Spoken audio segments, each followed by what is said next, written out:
Buongiorno a tutti, Minglava, buongiorno Mati Language Centerမှာကျေးဇူးပါတယ်ဆရာ Professor Alex ပါ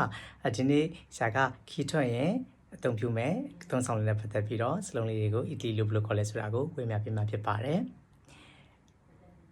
ကင်မရာကို La macchina fotografica La macchina fotografica ဆိုတာကဓာတ်ပုံရိုက်တဲ့ကင်မရာကိုပြောတာပါကျော်ဝေးကို Lo zaino ဆိုတာကကျော်ဝေးကိုပြောတာပါ luggage ကို il bagaglio Hungary ကိုဆိုရင်ဆရာ il bagaglio a mano il bagaglio a mano il bagaglio ဆိုတာ luggage လေးကိုပြောတာပါ a mano ဆိုတာလက်နဲ့ဆွဲတာကိုပြောချင်တာပေါ့နော် il bagaglio a mano ဆိုတာက Hungary ကိုပြောတာပါ check in luggage အကြီးဆိုရင်ဆရာ la valigia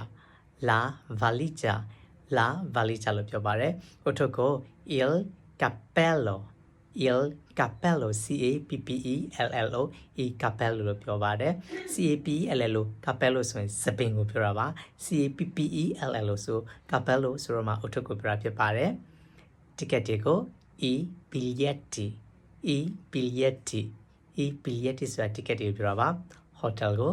l'albergo airplane ကို l'aereo taxi ကို il taxi အဲ့လိုပြောပါတယ် okay buon viaggio a tutti have a nice trip ပါနော်ပြောရှင်တဲ့ Elisa တင်ကြဖို့ဆရာလေးဆွတော့ကြစို့ciao ciao tutti